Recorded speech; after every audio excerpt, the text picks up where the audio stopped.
Chères Françaises, chers Français, dans quelques jours, dans le monde entier, sur tous les continents, des millions d'entre nous vont entrer dans la nuit de Noël. Noël, c'est le cœur festif de notre civilisation. C'est le commencement et c'est la fin.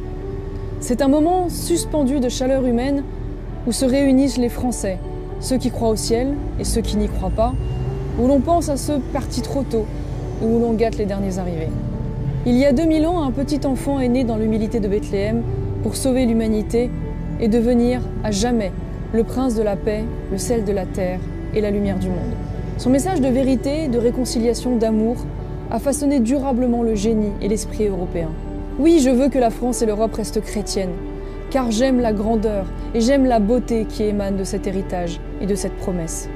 Je suis maman, je suis française, je suis chrétienne.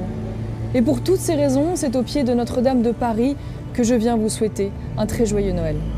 Si je m'adresse à vous à l'ombre de la vieille dame, ce n'est pas seulement parce qu'elle a traversé un millénaire d'histoire de France, mais aussi parce qu'elle ressemble à la France que nous aimons. Elle nous ressemble parce qu'elle est belle, parce qu'elle est un accord parfait entre la force de la pierre et la profondeur de l'esprit, un souffle à la fois de grandeur et d'espérance. Elle nous ressemble parce qu'à travers elle, le peuple français a épousé le génie des bâtisseurs, des artisans, des ouvriers et des compagnons sculptant la pierre et le bois, ces vitraux, ces gargouilles et ces rosaces qui chantent la foi de ceux qui donnent sans compter, au-delà de leur propre vie, armés de courage et d'intelligence. Elle nous ressemble car elle est une bravade à l'éphémère et une promesse d'éternité. Elle nous ressemble parce qu'elle est une part de notre âme. Ici, derrière moi et pour toujours, vous voyez Saint-Louis, pieds nus, qui apporte en procession les reliques de la Passion du Christ. Vous entendez le Te Deum de Charles VII, la mère de Jeanne d'Arc, qui se réjouit de la réhabilitation de la Pucelle. Vous imaginez le mariage du futur Henri IV, le roi de l'unité française, le vœu de Louis XIII qui consacre la France à la Vierge Marie, les éloges de Bossuet, le sacre de l'empereur, les Magnificats de 1918 et de 1944, le son de joie des grands bourdons alors que nos armées entrent dans Paris, terrassant la barbarie. Sans oublier l'immense cortège des écrivains et des poètes, Villon, Nerval ou Hugo, qui chantent cette légende nationale de tous les siècles, et même Claudel, converti par la Vierge de Midi et de Notre-Dame de Paris. Le 15 avril 2019, Notre-Dame brûlait. Toute la France était à ses pieds. Toute la France a cru qu'elle allait disparaître. Toute la France a pensé que notre majestueuse cathédrale allait s'effondrer sur elle-même. On a vu la cendre recouvrir les rues de Paris. On a vu la flèche s'incliner doucement. C'était le signe que la charpente cédait. Combien de cœurs de France ont alors pleuré devant ces images déchirantes?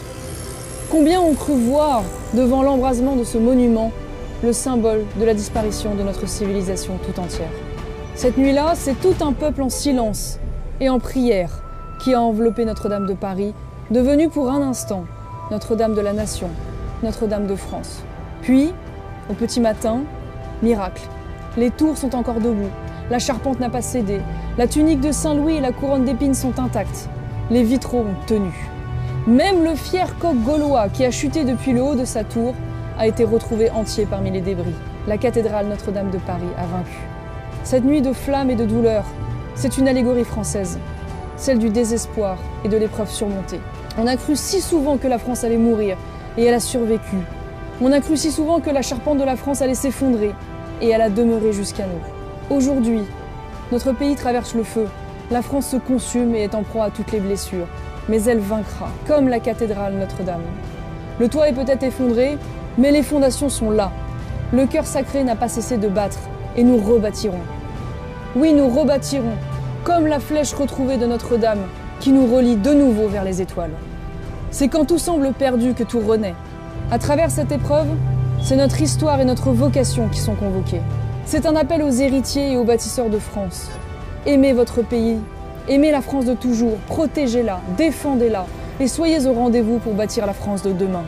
Notre-Dame de Paris, la vieille dame devenue la survivante, la renaissante, nous regarde du haut de ses 1000 ans et nous enjoint à être là, encore 1000 ans. À toutes les familles, à tous les parents et à tous les enfants, joyeux Noël. À tous les Français de métropole et des Outre-mer, joyeux Noël. À tous les chrétiens du monde, persécutés pour leur foi, mais fiers et debout, joyeux Noël.